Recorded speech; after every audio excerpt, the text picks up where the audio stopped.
The Court of Appeals orders the freezing of the assets and bank accounts of fugitive televangelist Apollo Kibuloy and several others.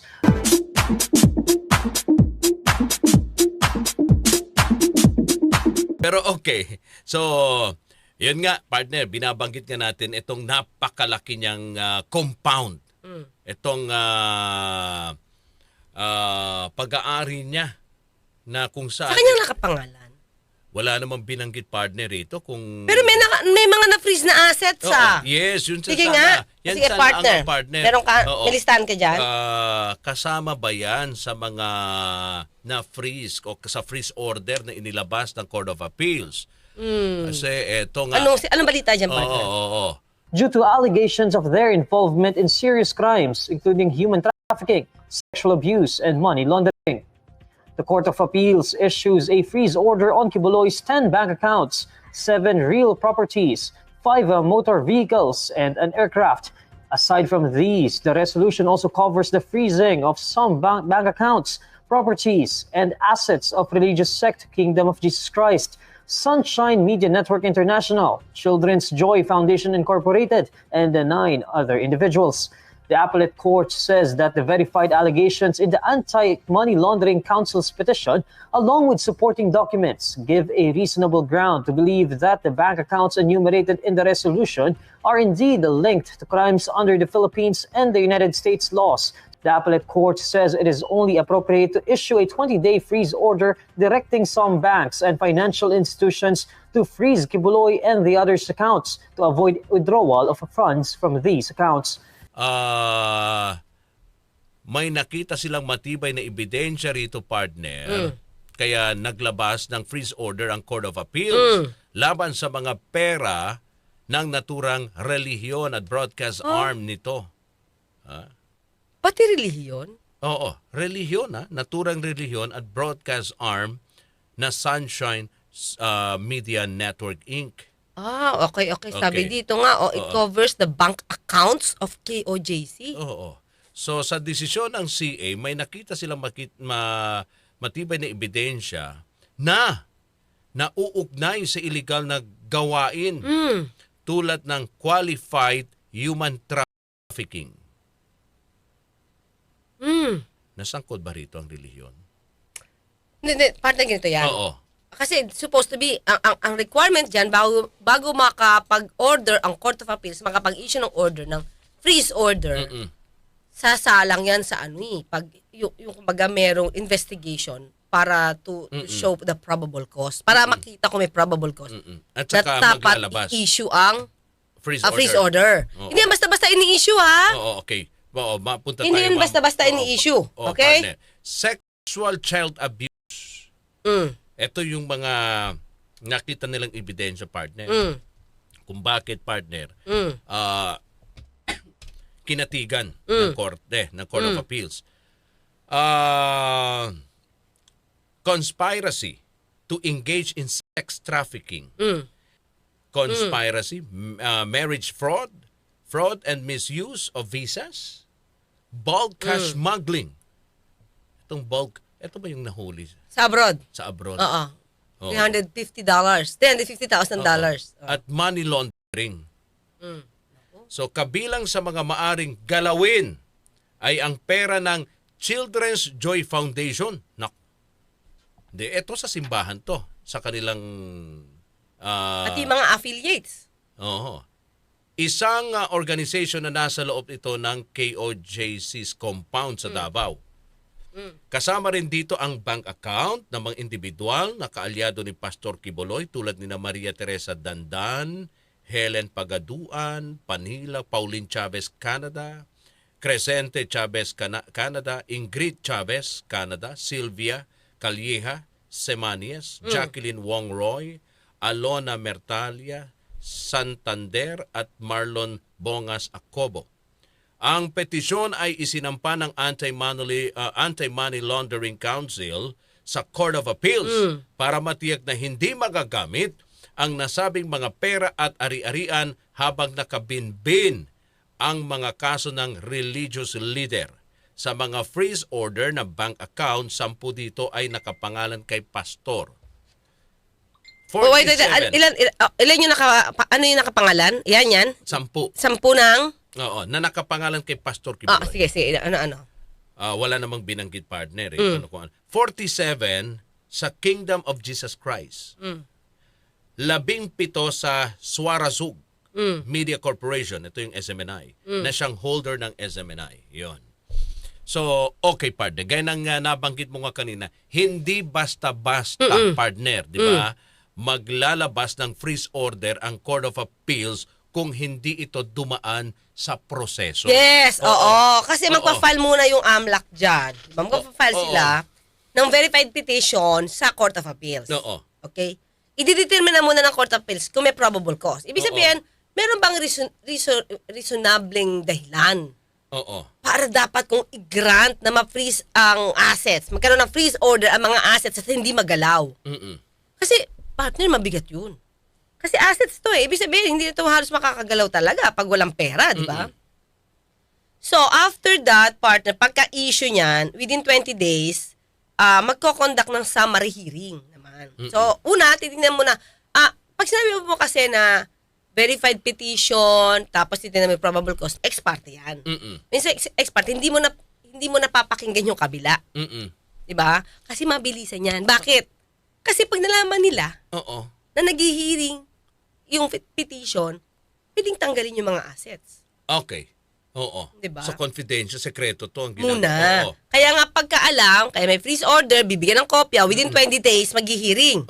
Titignan nila, siyempre, so, pati yung hearing partner, alam na yon. Kasi pakikinggan na yung kabila, bakit bakit kailangan yung i-lift yung order ng... So, sinasabi mo, okay, bago nila, partner, sabihin na, okay, may ganito silang ginagawa. Ano yan? Sekreto yan, partner. Oo, pag-file mo na ng petition. Oo. Hindi mo na ipapaalam. Yung pagka-file, doon mo agad diretso sa Court of Appeals yun. Oo. Pero pag nag-file na, yung kabilang panig, yung kabilang kampo, may karapatan naman sila, partner. Malalaman na nila yun. Oo, malalaman. Pero may karapatan may kopya sila. Na sila ng sumagot. Yes. Or may oppose. Mag-oppose na sila.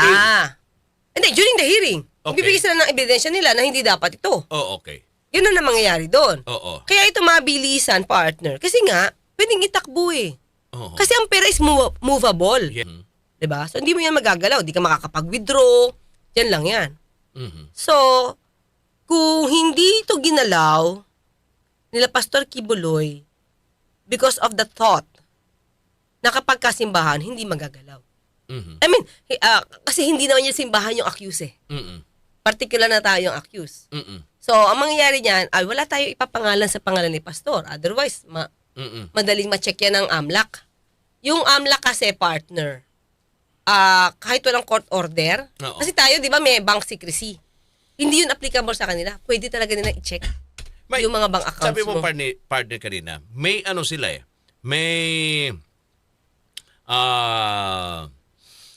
iniisip na pag nailagay sa pangalan ng simbahan, hindi magagalaw. May ganun bang batas na hindi po pwedeng galawin pag yung pondo nandoon sa simbahan? Hindi. Ganito yan. Oo. Ganito nangyari. Oo. Sinong akusado? Particular na tao, di ba? Oo. So, ang dating is, bakit mo gagalawin yung pera nung simbahan, hindi naman yung simbahan ang akusado. Oo. Di ba? So, ang dapat nyo lang na yung magkaroon ng freeze order sa assets ni Pastor Kibuloy, kung may makikita kayo. Na pero dito kasama sa freeze order, 47 sa Kingdom of Jesus Christ, simbahan to. Yun nga. Kaya nga, ito nga. Kasama, Ito nangyari. The way I see it, kasi, di ba may money laundering sila sinasabi. Oo. Di ba? Mangyayari niyan, ito, na pinapalagay nila na yung KOJC is pag-aari, ang dating, ni Pastor. Pati yung Swarazug. Di ba? Para bang pag sinabi mong KOJC, si Pastor yan. Diba? Kumbaga, may officers sila, pero ang namumuno lang, ang na pwede magdikta dyan, si Pastor. Okay. Tingin ko yun yung pinalabas nila. Na kung may pera man si Pastor, itatago yan. Lagay lahat yan sa simbahan. Diba? Kaya nga may money laundering Hindi ko alam kung paano may money laundering. So definitely may involved na politiko dito. or may ginagawa silang illegal, hinuhugasan ko yung pera, Oo. hindi literal lang, launder yung pera, lalagyan kunwari sa simbahan, pagdating sa simbahan niya, malinis na yan. Mm-mm. Diba? Sasabihin lahat nila yan is contribution ng tao. So, malinis ang dating. Pero baka meron sila mga ebidensya, baka, hindi ko alam kung ano yung petition nila, but it can be, may mga politiko, doon tinatago ang pera sa simbahan. Mhm. Kasi para hindi malata. Oo. Di ba? O, itatago namin sa simbahan, ha? Itong mga confidential funds na nakulimbat namin. Halimbawa lang to, ha? Hindi ko sasabing ito yung sitwasyon. Yung mga confidential funds na nakulimbat namin, total hindi naman to ina-account mabuti. Di ba? Tago ko dyan. Lagay mo dyan. So, matitrace pa ba yun? Hindi na yun matitrace. Oo. Yun yung pwedeng mangyari. Oo. Pero, well, sabi mo nga, may kasamang money laundering. So, Kaya nga, parang nalilinis doon. Oo. Kasamang money laundering. So, kaano ito, partner, sa tingin mo? Katibay? Pwede nilang halongkatin, di ba? Yung pera na nandun at saan nanggagaling ito at kani-kanino. Natitrace ng AMLAC yan. Yan yung purpose, di ba, partner? Salain nila. Natrace yan. Oo. Kaya nga, sa susunod sabi ko nga, ito nabulgar ko na to, pero nabulgar, na-divulge ko na to, pero hindi ko na sabihin muna ngayon, ha. Di ba may politiko nga, partner, hindi siya na-acquit siya, pero nag-testify yung taga-bank, taga-AMLA, na yung pera talaga ng PIDA pumasok sa account niya. Oo. Okay. Ganun yun, nakikita nila yan. Oo. Etong paglalabas, partner, ng freeze order, ano talaga yung purpose nito, partner? Ay para hindi lang magamit ng akusado? Hindi lang, partner. Okay. Hindi lang yon. It's because itong pera na to, produkto ng krimen. Yun. So alin doon ang pinaka partner? Ang pinaka rason. Yun nga. Produkto siya ng krimen. Oo. Yun ang Human gusto trafficking. Yun ang gusto ba Money laundering. Yun ang gusto nilang malaman. Yes. Madiskubre. Lahat yan, kung itong perang to, lumago ba to because it's product of a crime. Oo. Of crimes. Oo. So sa madaling salita, ang pagpapalabas ng freeze order, not only, partner, para hindi ito pwedeng gamitin ng akusado, kung hindi, para malaman din kung saan nanggagaling yung pera. Yes. Isa yun yung talagang pinaka-reason. Kung ba't lumaki yan, Oo. saan nagmula, Oo. ite-trace back yan, at ikaw may kaso kang krimen eh. Marami kang kasong criminal cases ngayon. Mm-mm. Diba? So, nagagamit mo ba yung simbahan at yung media Mhm. para doon itago yung mga pera na produkto ng krimen? Oo. Yun. Oo. Pero ang dami niyang miyembro na sinasabi galing sa contribution ng kanyang mga miyembro. Ang hindi lang nila makakukuha dito, dalawang jurisdiction, yung mga bank accounts sa abroad. May pera pa rin doon. Oo. Hindi kasama yon. Hindi, dito lang. Oo. Walang jurisdiction doon. Oo. So yun, kaya nga, kasi ano rito, partner ibang klaseng issue to Now kasi yun nga, sinasabi ko nga, partner, kakaiba, ngayon lang ba nagkaroon ng ganitong klaseng kaso, yung paglalabas ng freeze order, partner, Hindi. na involve Ang pasimbahan? simbahan. Yun Siguro, I think- karamihan kasi, ang naririnig nating freeze order sa mga drugs. Di ba? Politiko, smuggler, yan. Talagang halatang-halata, partner, di ba? Yung crime, diba? Yung crime. Ito kasi nilinis ng Oo. simbahan Private individual. Ay, hindi ko sinasabing may krimen Ibig sabihin, kung ginamit yung simbahan, lumilinis kasi siya. Kasi Oo. church. Oo. Isang individual, partner, di ba, karamihan. Doon, ginagamit ang freeze order. Pero dito, simbahan ang pinag-uusapan. So, paano mo mapuprove simbahan na iuugnay mo yung mga pera na di umano galing sa illegal? Matatrace yan. Paano pumasok? Anong income nyo? Anong ginagawa nyo para lumaki yung income nyo? Oo. Kasi, well, ano naman, Diba? hindi naman ito lingid sa kaalaman ng karamihan sa kung gaano kalaki partner, di ba? Yung mga property ng KOJC. Dapat nga nila malaman kung yung KOJC na yan, yung lupa na yan, saan nagmula yan? Oo. Paano nakuha yan? Oo. Eh di ba para may naging problema before sila sa, Oo. hindi ko alam kung ito, kung Glory Mountain o yung Prayer Mountain. Tawag dito, meron silang mga nasagasaan na indigenous Oo. group Oo. at inayos lang. Mm-mm. Dapat yung matignan din yun, partner. Kasi it's a crime. Mm-mm. Kung ito binaraso para makoy ekta-ektar yung lupa na yan. Pero sabi mo nga, partner, yung paglalabas ng freeze order, hindi lang para maging maliit ang mundo. Kasama na, di ba yan? In a way.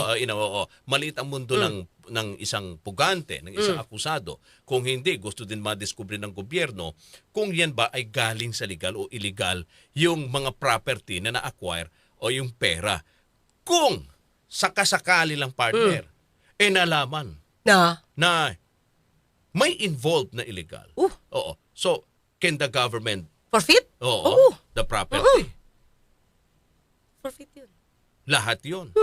Na kung saan Pati yung Prayer Mountain saka Glory Mountain. Oo. Okay. I-trace nila paano ito na-acquire. Oo. Paano ba yan dito? May binaraso ba sila dito? Kasi May mga nabuli ba kasi, dito? kasi dati, partner, natatandaan mo. Hindi lang dati, kahit every election, makikita mo may politiko dyan na umaakyat sa Glory Mountain. Humihingi yung bas-bas. At may nagbibigay ba ng pera? Yan ayo. Hindi ko lang alam, partner. Basta ang alam ko, Oo. nagbigay ng pera, pero in a way, parang donation sa church, Oo. si Mig Subiri. Donation sa church. Donation doon sa loob. Di ko alam. Ano ba yun? Kung sakali lang, na-acquire nila lahat itong property dahil sa donation ng mga politiko. Masasabi ba natin, partner, na yun ay galing sa matitrace. illegal? Pero masasabi ba natin na galing sa illegal yun? Sa akin, illegal pag walang papel. What do you mean walang papel? Dapat may donors, ano yan? Oo. May paper trail. Paano mo mapuprove na donation yan? Oo. At saan kinuha ni politiko yung pera? Oo. Paano kung galing din sa drugs?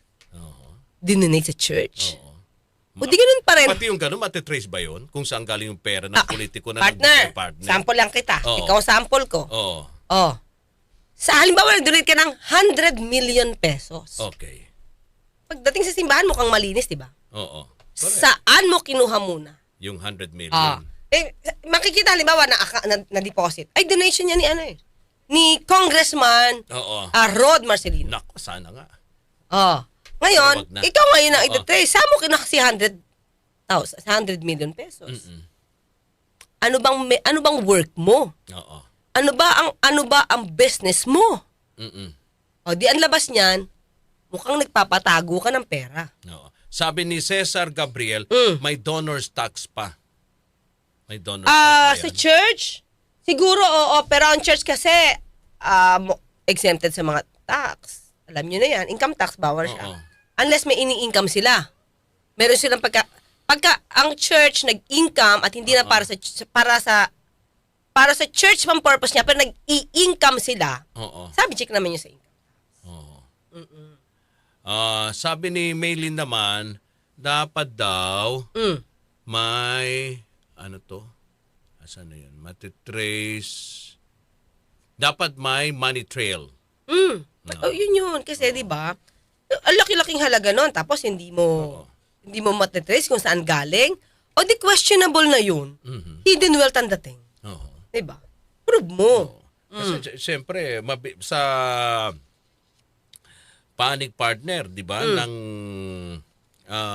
KOJC, parang mabilis lang nilang sabihin na, nako, yan ay ano to Church. galing doon sa mga miyembro.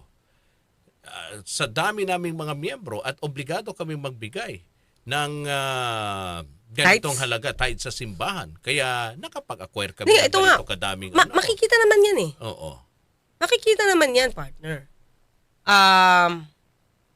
Yung pagbebenta ba ng kakanin, aabot ba talaga ng milyones? Oo.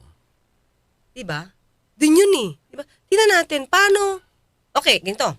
So, sa dinami-dami yung membro, gaano ba kalaki ang inyong na kukolekta. Diba? Tapos, kung may nakolekta kayo, magkano ang gastos nyo sa kuryente? Oo. Magkano ang gastos nyo sa fuel dyan sa chopper nyo? Mm-mm. Mahal yun ah. Oo. Diba? Saan kinukuha yun? Oo. Yung trabahador nyo ba walang sweldo? Oo. Magkano ang ginagastos nyo sa food? Siyempre, ititrace yan, partner. Iko-compute yan. Paano kung ang laki pa na ng gastos nyo, tapos lumalabas, ang nakukuha nyo lang ng mga donasyon, ganito. Mm-mm. So, ibabangga yun. Oo. Eto, may tanong si Melanie Enriquez. Good evening po. Yeah. Okay, tanong lang po, gaano katagal po yung freeze order?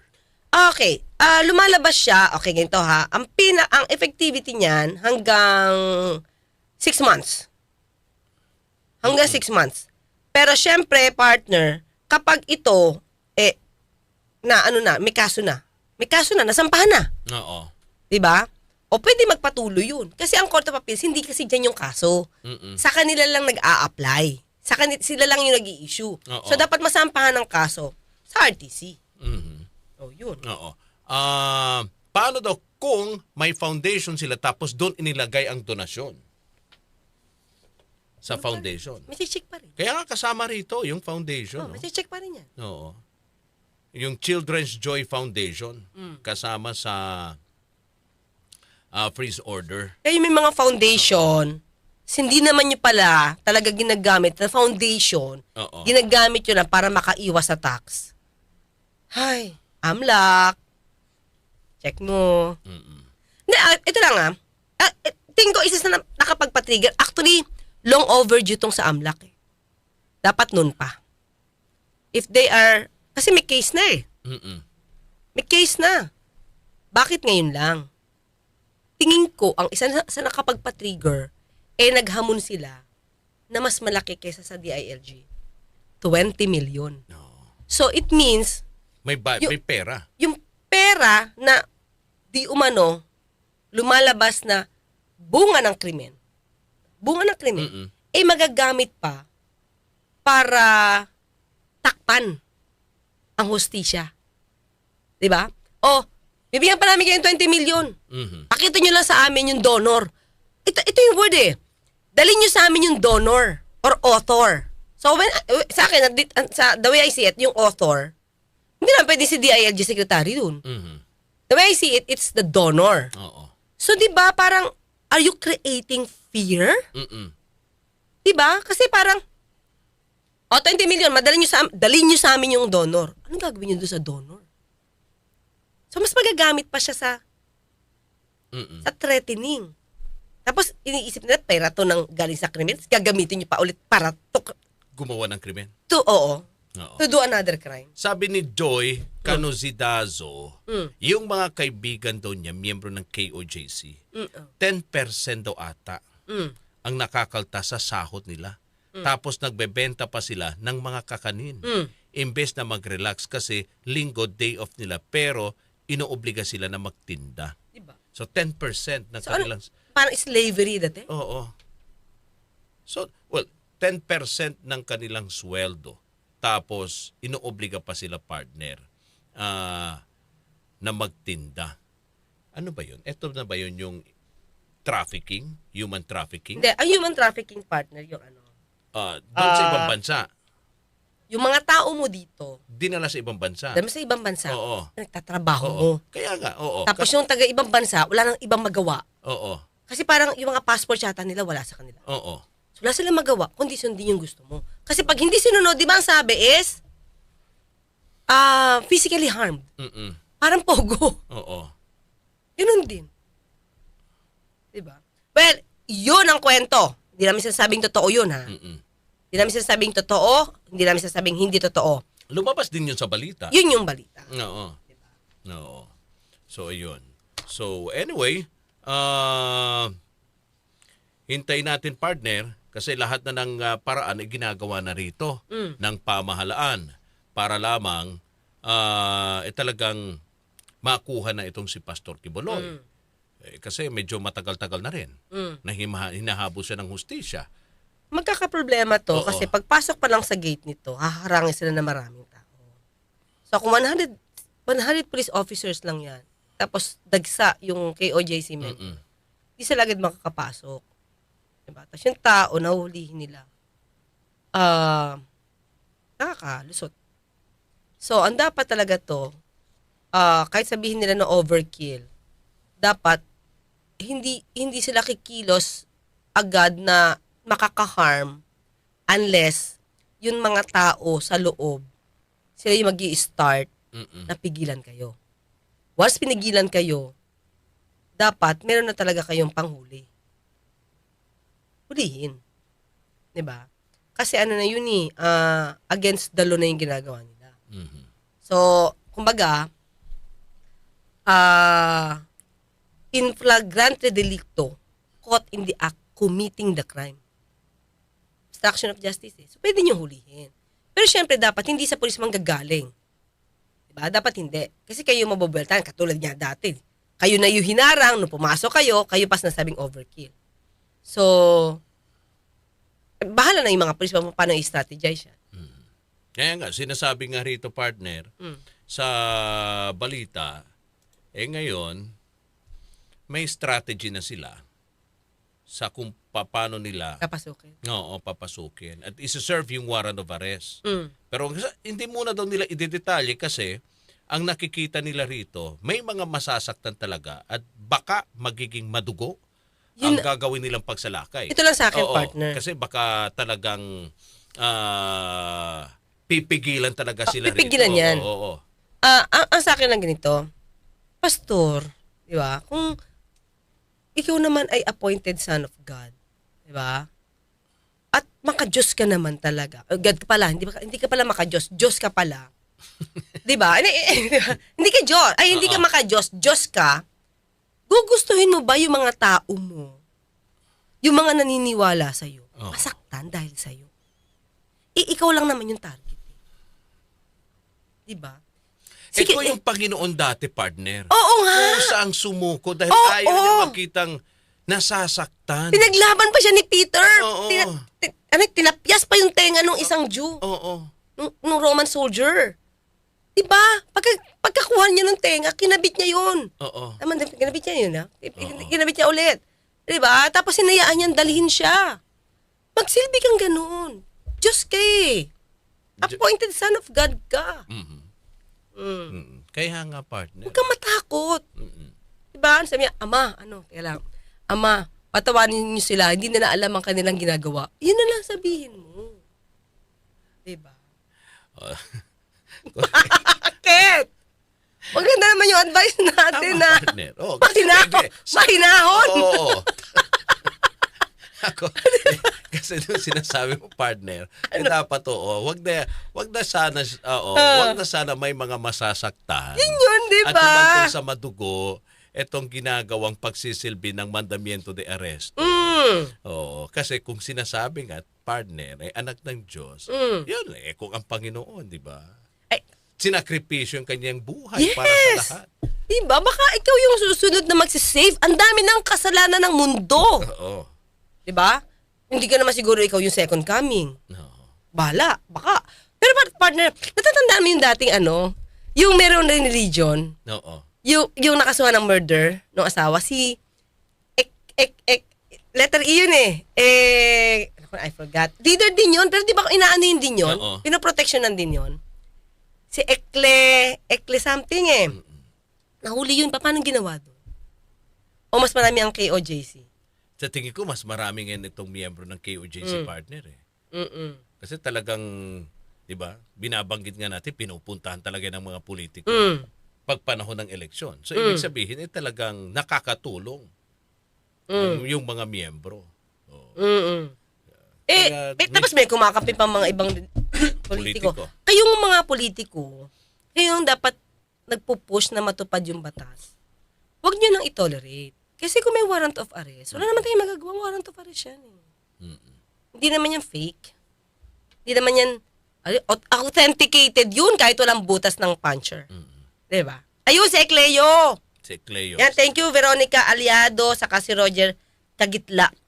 Si Acleo, ang dami alam, si Journey to Heaven, Tama Home, si Jeffrey Sarmiento, Orly Octo.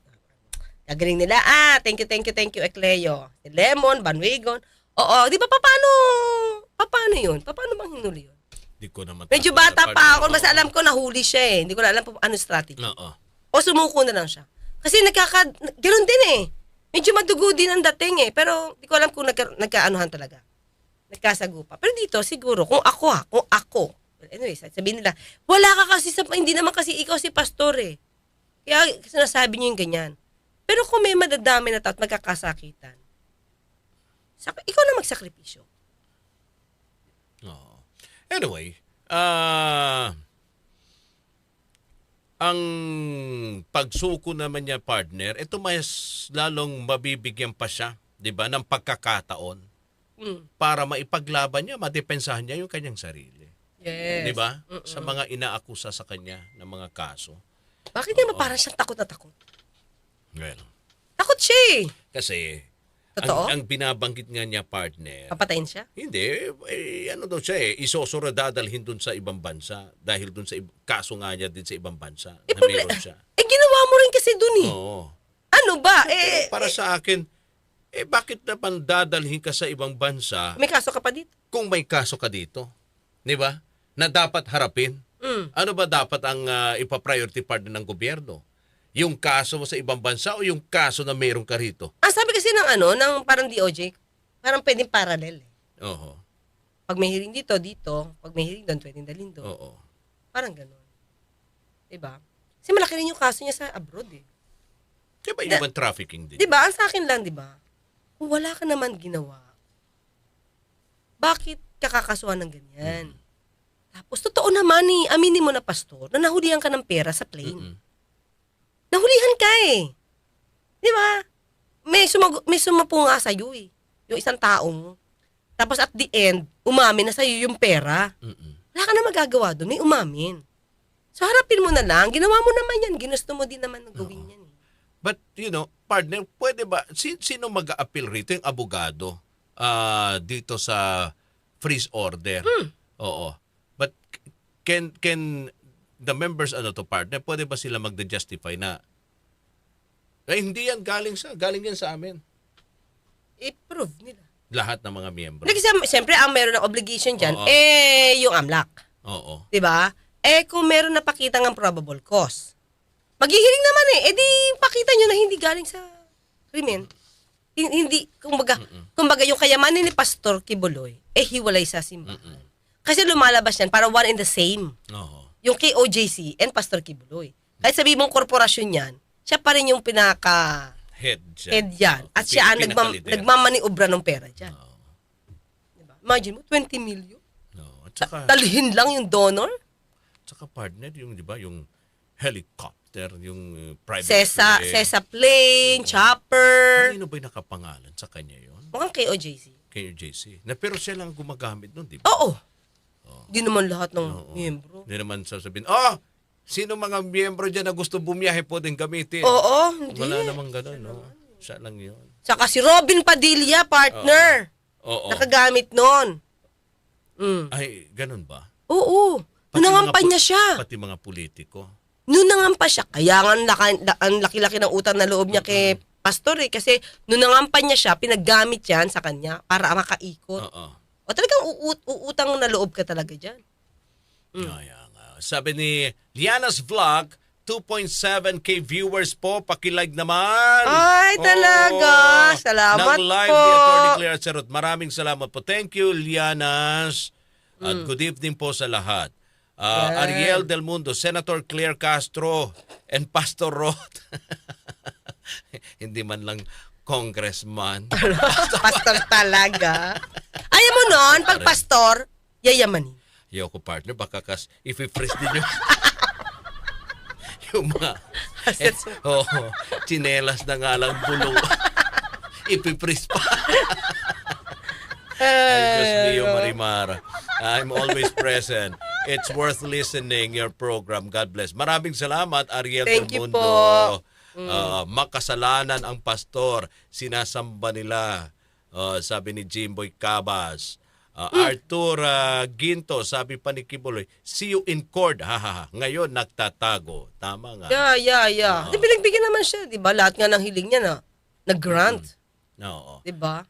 Si Beliana Enriquez, Clear plus Rod, best duo. Ay, thank you. Salamat po. Salamat po. Ayan. Daniel, tapos na po, Pastor.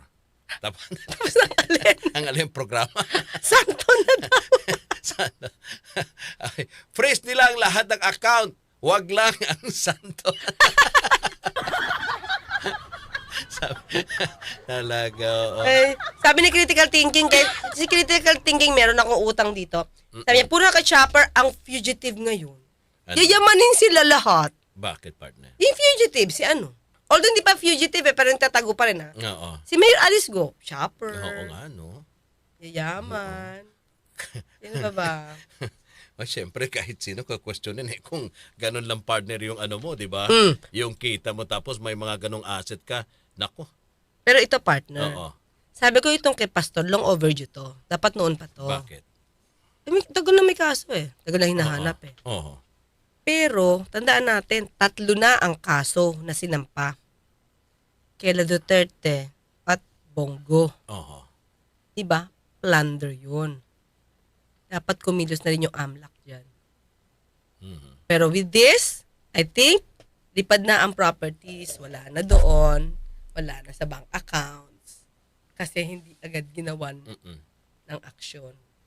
Raul Batica, maraming salamat. Attorney Claire at Sir Rod, mabuhay po kayo. Very informative ang programa ninyo. Sabi ni Raul. Maraming salamat. Uy, partner, sabi ni Rene Pogi TV, nakita ko ngayon lang lumilindol sa Japan, 7.1 daw. Baka pwede pang pa-check. Salamat po, Attorney Claire. From Japan, Attorney Claire, high alert po kami dito sa Japan dahil sa tsunami na nadidetect. Ay, oo. Sabi dito, ito ano to, NBC.